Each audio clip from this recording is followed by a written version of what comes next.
Mama and Lockne, Maligna and Lockne, two of the, I think, more interesting characters in the world of Death Stranding. Through the two of them, we are able to learn quite a bit about BTs and the beach and how this world works, while also having a lot more questions created for ourselves. So let's start talking about them. Welcome back to the Road to Death Stranding 2, a series of videos I'm going to be putting out over the course of this month, leading up to the release of Death Stranding 2. Where I am discussing lore, characters, and theorizing about what the next game will be. We've already done videos talking about the Death Stranding itself, as well as one about Fragile. And this one we're tackling Maligna and Lockne, two characters I'm definitely saying the names of wrong. I feel it's best to tackle these two in one because of how deep their connection runs. Maligne and Lockne, God, I cannot say their names right, were conjoined twins born post-Death Stranding to a pair of former NASA scientists. Being raised by NASA scientists gave them a unique view on the post-Stranding world. They were raised to remember what the world and what the galaxy was like. And this hope for one day seeing space again, seeing humanity reach for the stars, I think is what drives them to be as successful as they are. Now, they were born conjoined at the head. Their brains more or less connected. A successful surgery allowed the two of them to be separated, but they were still able to maintain this sort of telepathic connection. Their haws connected the same way that their caws were. Mind, body, and soul treated as one.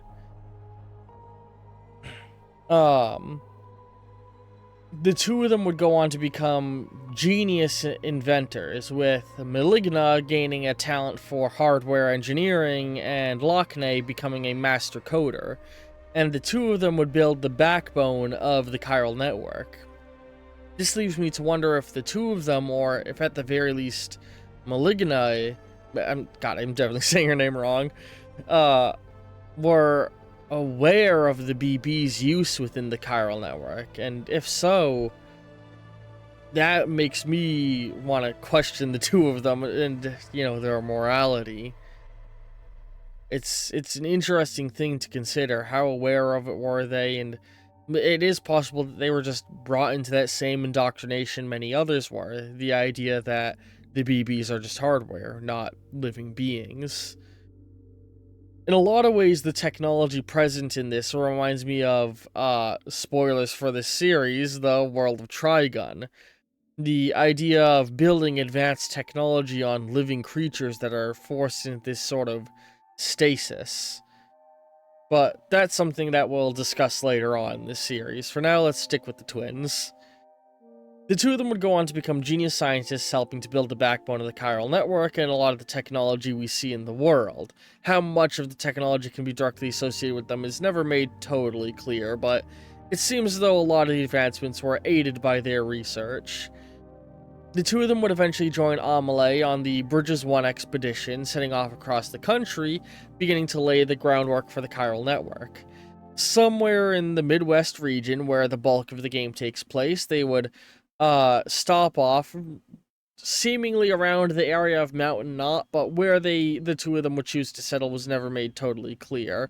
I think it's implied that Maligna would have stopped somewhere around the central Knot City, with Maligna stopping around Mountain Knot, with the two of them getting separated, but maintaining their telepathic connection that they developed as a result of being conjoined twins. Another strange result of their unusual birth was that Maligna had a fully working uterus that could carry children, but was unable to produce eggs, while Lockne could produce eggs but had a damaged uterus. This was not much of an issue for the two of them, but Eventually, Lockne would want to have children, and she'd begin exploring the possibilities of having them with a man whom she had fallen in love with in the Bridges experiments. And when her husband passed away in a terrorist attack, she was distraught. Maligna, feeling her sister's pain, reached out to Lockne and offered to carry her children. They would take some of Lockne's eggs and some of the frozen sperm of her husband, something which seems to be a heavily practiced thing in this world, the freezing of eggs and sperm due to the lack of people wanting to have children post-stranding and the lack of people being able to have genetic diversity due to living isolated. But they would artificially inseminate the egg and implant it into Maligna so she could carry the child. This would lead to disaster, though. Last time we had talked about the moment where Fragile was forced to carry a bomb by Higgs. That same bomb going off would affect Maligna. She was getting ready to give birth in a hospital in the central Knot City when the bomb went off, collapsing the building she was in and burying her under rubble.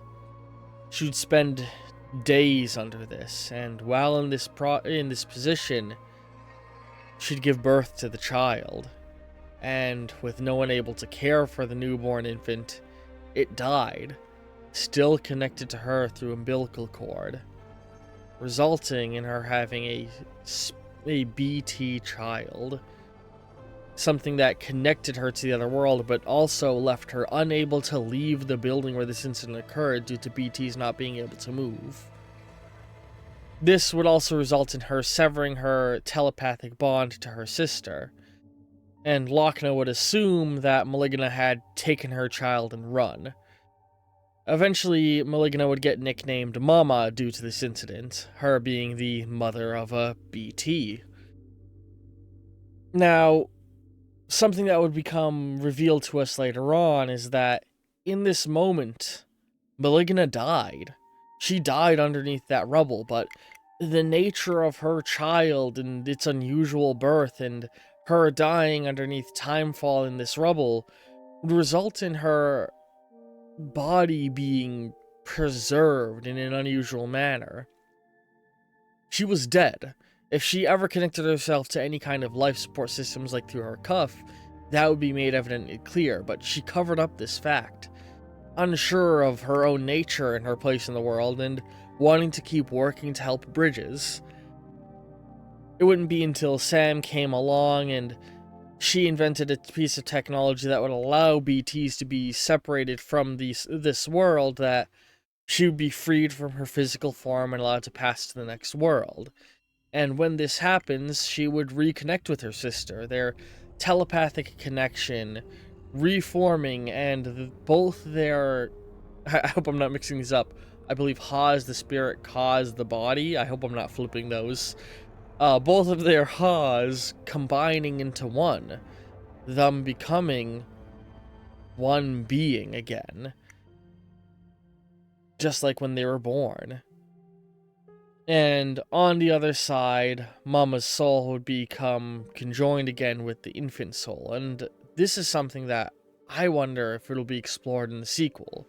See, because of their connection and because of Mama's soul not moving on fully in order to keep talking with her sister, Lockne is able to view the beach via her connection to Maligna. And the two of them are able to explore in a manner similar to characters like Hartman. This played an important role in the ending events of Death Stranding 1, but that's something we're not going to go into detail on here. But we're now going to move on from talking about the characters to talking about my speculations and hopes for the next game. Now, for context, I've purposely avoided all content on the sequel so I can go into it blind, meaning I have not seen any of the trailers. And so if there's information about Mama and Lockne divulged in the trailers, I am not privy to it. But I have some hopes. My biggest hope being, give Lockne a baby. You know, there's more frozen sperm. Get another person to carry the child. I want her to have a kid, please. Additionally, I really hope we get a lot more exploration of her connection to her sister and them being able to see the other side. Maybe this is how they get some early warning signs of the evil plans that Higgs will be setting off on, because I am sure Higgs will be the primary villain of the sequel.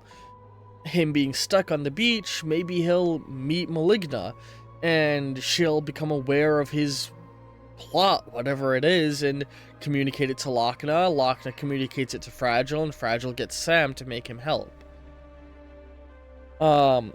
And I really hope that we see a lot more advanced technology and unique tech and gear being made by these two, being once again united in one body in the sequel.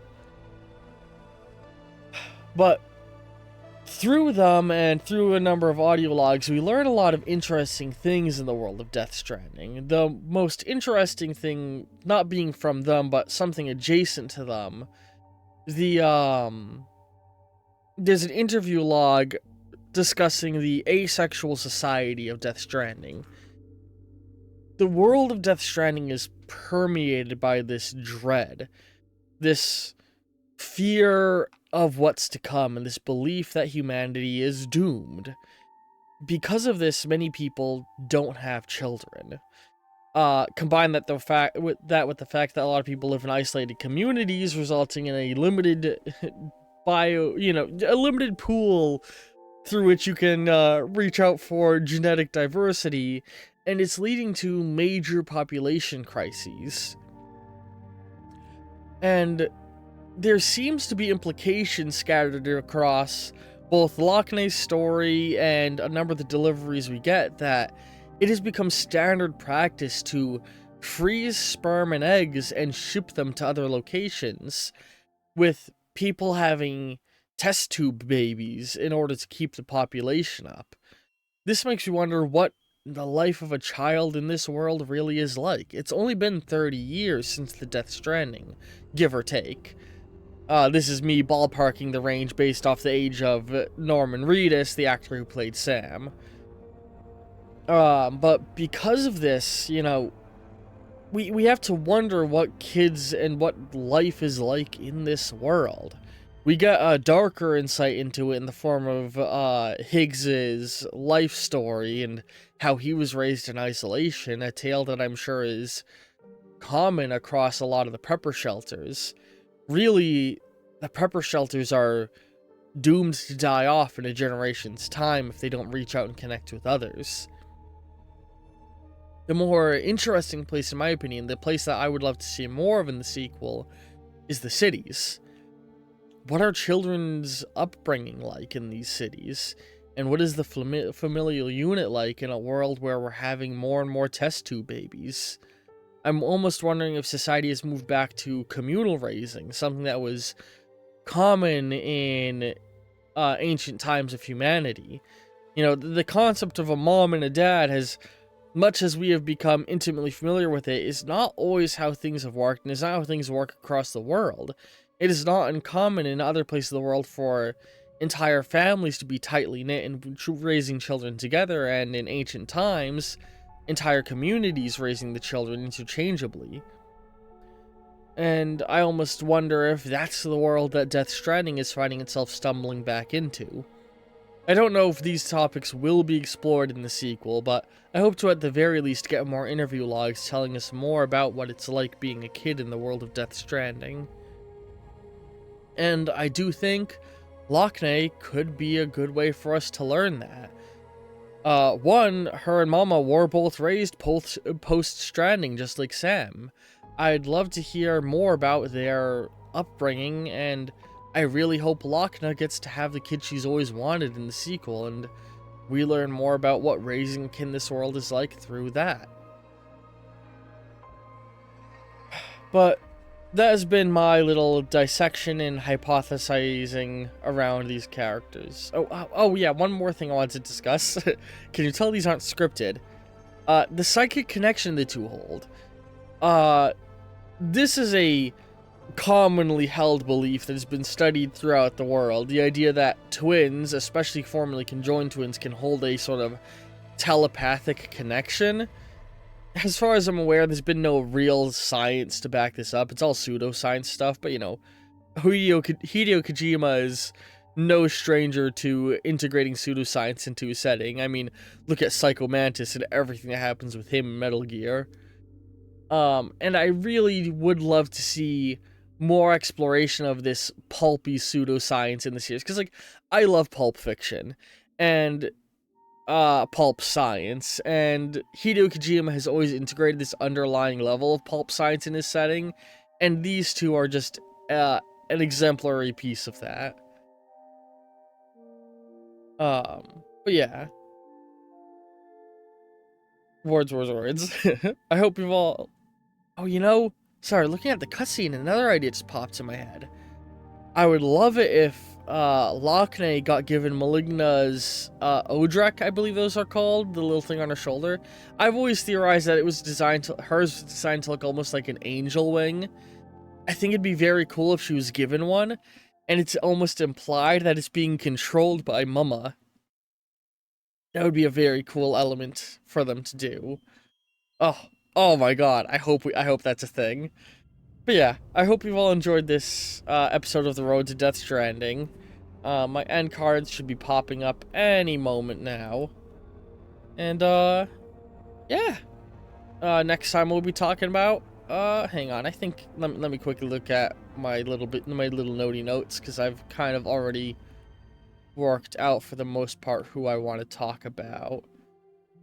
Next time we'll be talking about Dead Man, the sweet baby boy himself.